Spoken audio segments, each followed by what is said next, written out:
नमस्कार साथियों, Excel study point की ओर से मैं अनुप गोदियाल आप सभी का स्वागत करता हूं। तो जी हां दोस्तों, आज हम लोग बात करेंगे एक महत्वपूर्ण टॉपिक के ऊपर, यानी कि वर्ष 2018 के बाद, यानी कि 4 साल के अंतराल के बाद भारत को नए लॉ कमिश्नर्स के रूप में, यानी कि भारत के नए विधि आयुक्त के रूप में ऋतुराज जो अवस्थी हैं उन्हें क्या किया गया है, नामित किया गया है, उनके नाम को जो है फाइनल किया गया है। तो ये न्यूज बड़ी इंपॉर्टेंट हो जाती है क्योंकि 4 साल बाद ऐसा अपॉइंटमेंट हुआ है। और आज की इस वीडियो के माध्यम से हम लोग लॉ कमीशन क्या है, पहला लॉ कमीशन कब बना था, भारत की आजादी के बाद लॉ कमीशन कब बना था, इन सब पर कंप्लीट चर्चा करने वाले हैं। मैं उम्मीद करूंगा दोस्तों आप लोग वीडियो के अंत तक बने रहेंगे। तो चलिए शुरू करते हैं इसी के साथ में। यदि सबसे पहले बात की जाए, then retired High Court Chief Justice Rituraj Awasthi has been appointed as the chairperson of the Law Commission, यानी कि भारत का जो विधि आयोग है, इस विधि आयोग के विधि आयुक्त के रूप में जो है इनको नामित किया गया है, इन्हें चुना गया है। ठीक है, इनका अपॉइंटमेंट हुआ है। अब सवाल ये बनता है कि इनका अपॉइंटमेंट जो किया गया है ये कितने समय अंतराल के बाद हुआ है। The appointment comes after more than 2 years after the 22nd commission was notified on February 24, 2020। 2020 में मतलब नोटिफाई हो गया था। यहां पर ये जो 22वां विधि कमीशन जो नियुक्त किया गया है, इस 22वें विधि कमीशन के अंतर्गत ही इन्हें इस बार जो है चेयरपर्सन के रूप में चूज किया गया है। The last chairperson of the law commission was retired supreme court जज justice BS Chauhan ji, who complete his tenure on 31 August 2018, यानी कि 31 अगस्त 2018 को इनसे पहले जो सुप्रीम कोर्ट के जज रहे हैं BS चौहान जी, इनको इस पद पर जो है चुना गया था। और इसके बाद 18 के बाद जो है अब जाकर 22 में इनके नाम को इसमें जो है नियुक्ति मिली है। This central government is pleased to appoint justice Rituraj Awasthi, retired high court chief justice as a chairperson of law commission of India, and justice KT Shankaran, this is important guys, देखो मेन आयुक्त के रूप में, मुख्य आयुक्त के रूप में जो है वो चुना गया है ऋतुराज अवस्थी जी को। इनके अलावा भी कई अन्य जो है इनके सहायक आयुक्त यहां पर नियुक्त हुए हैं, जिनमें हमने बात की है KT शंकरन जी की। इसके अलावा प्रोफेसर आनंद पलिवाल जी को चुना गया है, प्रोफेसर DP वर्मा, एंड साथ में प्रोफेसर या डॉक्टर जो राका आर्या हैं, एंड श्री M करुणानिधि जो है, इनको भी इसमें जो है मेंबर्स के रूप में चुना गया है। और इस रिपोर्ट को जो है अपने ट्विटर हैंडल से माध्यम से जो मिस्टर रिजिजू हैं, किरण रिजिजू, इन्हीं के द्वारा जो है इसके ट्वीट के आधार पर इस खबर को जो है शेयर किया गया था। यदि हम लोग बात करें कि ऋतुराज अवस्थी जी का बैकग्राउंड क्या है, किस तरीके से इन्होंने जो है कुछ माइलस्टोन जो है यहां पर डिसीजंस में अपना योगदान दिया था, तो इनके बारे में बात की जाए। Justice Rituraj Awasthi was a जज of the Allahabad high court, इससे पहले इलाहाबाद हाई कोर्ट की भी जज रह चुके हैं। After that and retires in July this year, यानी कि इसी वर्ष जुलाई 2022 में इनका रिटायरमेंट आया था as the chief justice of the Karnataka high court. और जिस समय इनका रिटायरमेंट हुआ है उस समय वो हाई कोर्ट उच्च न्यायालय के मुख्य न्यायाधीश के रूप में नियुक्त थे, वहीं पर इनका क्या हुआ है, रिटायरमेंट हुआ है। He had headed the High Court bench which upheld the ban on wearing hijab by the Muslim girl in the government college in the Karnataka। देखो ये रहा वो माइलस्टोन जो मैंने केसेस की बात की है। कर्नाटक में जो मुस्लिम गर्ल्स को सरकारी स्कूलों में हिजाब पहनने से रोका जाने का जो यहां पर मतलब मुद्दा छिड़ा था भारतवर्ष में, उस समय ये भी उस बेंच के एक सदस्य थे, उस बेंच से जुड़े हुए थे जहां पर इन्होंने अपने जो है निर्णयों को साझा किया था बाकी जजेस के साथ में। Rituraj Awasthi graduated in law from the Lucknow university in 1986, यानी कि वर्ष 1986 में लखनऊ जो लॉ कॉलेज है यहां से इन्होंने अपना जो है ग्रेजुएशन यानी कि स्नातक की डिग्री प्राप्त की थी। And he practised in civil service and educational matters at the Lucknow bench of the Allahabad High Court and has also worked as the assistant solicitor general of the India।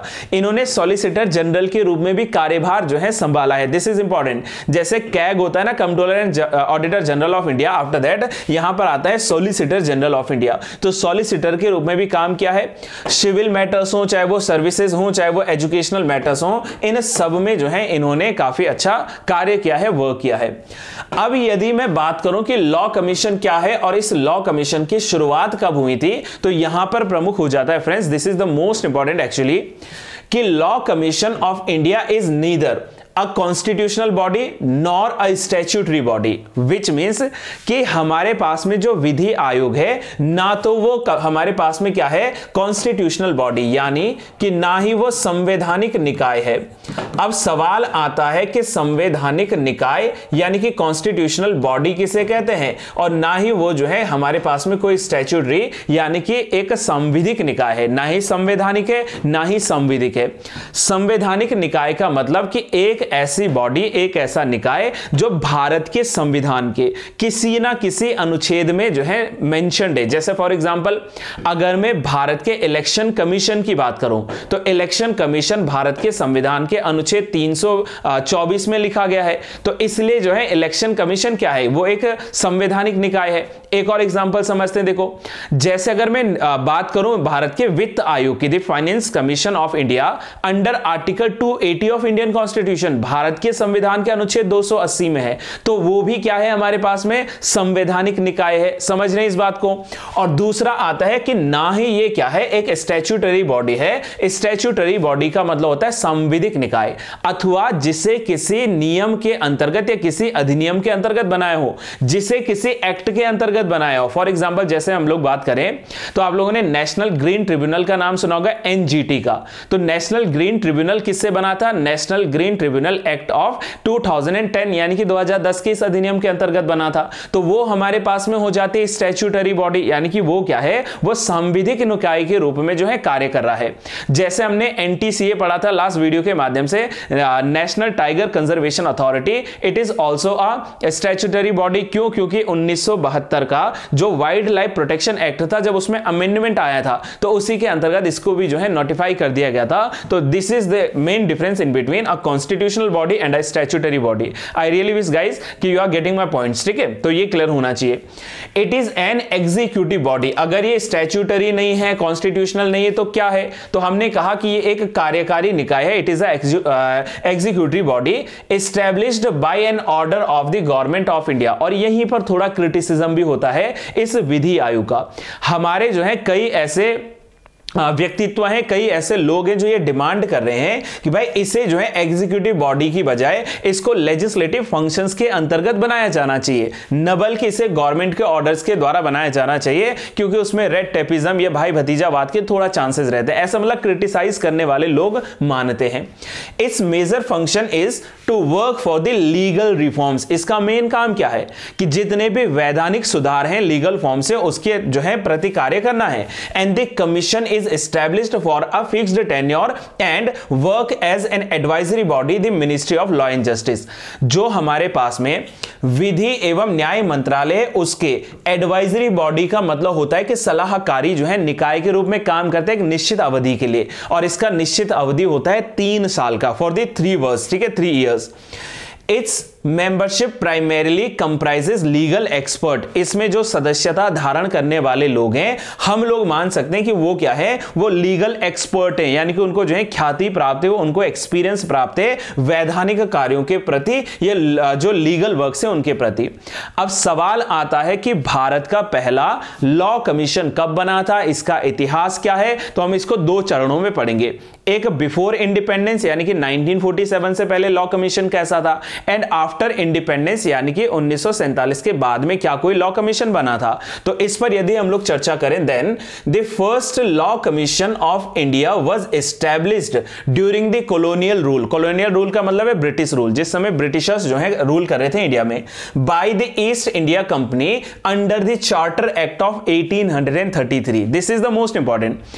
वर्ष 1833 के अधिनियम के अंतर्गत, जिसको charter के जो है list में सेकंड लास्ट हम लोग एक्ट मान सकते हैं, इस एक्ट के अंतर्गत वर्ष 1834 में 1834 में इसको बनाया गया था, और इसको प्रिसाइज किया था या इसके अध्यक्ष थे लॉर्ड मैकॉले, ठीक है। तो 1933 का एक्ट था, लेकिन अगर एस्टैब्लिशमेंट ईयर पूछेगा देन 1834 आएगा, ठीक है। 1834 के अंतर्गत लॉर्ड मैकॉले ने बनाया था, ठीक है, मतलब इसके चेयरमैन थे। आफ्टर दैट सेकंड वाला जो है 18 1853 में, थर्ड जो आया था वो आया था 1861 में, एंड फोर्थ जो आया था वो 1879 है। इसी का देखो प्रमुख रिजल्ट क्या था, जो आज हमारे पास में आईपीसी है यानी कि इंडियन पेनल कोड है, या जिसको कोड है यानी कि हम लोग जिसको भारतीय दंड संहिता कहते हैं, या सीआरपीसी है, ठीक है, उन सब का जो है निर्माण इन्हीं लॉ कमीशंस की सिफारिशों के बाद किया गया है। सो ये इसका इंडिपेंडेंस से पहले का एक इतिहास रहा है। वहीं आफ्टर इंडिपेंडेंस की बात करें, पोस्ट इंडिपेंडेंस एरा की बात करें, then this central government established the first law commission of India in 1955 after independence, आजादी मिलने के बाद, with the then attorney general of India, उस समय के जो महान्यायवादी थे भारत के, मिस्टर एमसी शीतलवाड़। तो एमसी शीतलवाड़ जो है इसके चेयरमैन के रूप में चुने गए थे। आज तक की हम लोग बात करें, since then 21 law commission have been appointed, each with 3 years of term and with a definite term of the reference, मतलब 3 साल तो इनका कार्य है, इसके अलावा रेफरेंस के आधार पर इनके जो है समय को घटाया अथवा बढ़ाया जा सकता है। तो ये हमारे पास में एक पूरा इतिहास हो जाता है लॉ कमीशन का, ठीक है। तो मैं उम्मीद कर रहा हूं दोस्तों कि यहां तक की जर्नी जो हमारी रही है आज के जो है लेक्चर की, ये आपको समझ में आई होगी। और अगर आपको ये वीडियो समझ में आता है, पसंद आता है और आपको इंफॉर्मेटिव लगता है, तो आप लोग वीडियोस को ज्यादा से ज्यादा लाइक करें, वीडियो को अपने फ्रेंड्स के साथ में शेयर जरूर कीजिए। और अगर आप लोग चैनल से जुड़ रहे हो नए, तो आप लोग चैनल को सब्सक्राइब जरूर करें और साथ में बेल आइकन को प्रेस कर दें ताकि आपको न्यू नोटिफिकेशंस समय पर पहुंच सकें। Till then have a good day to all, thank you so much.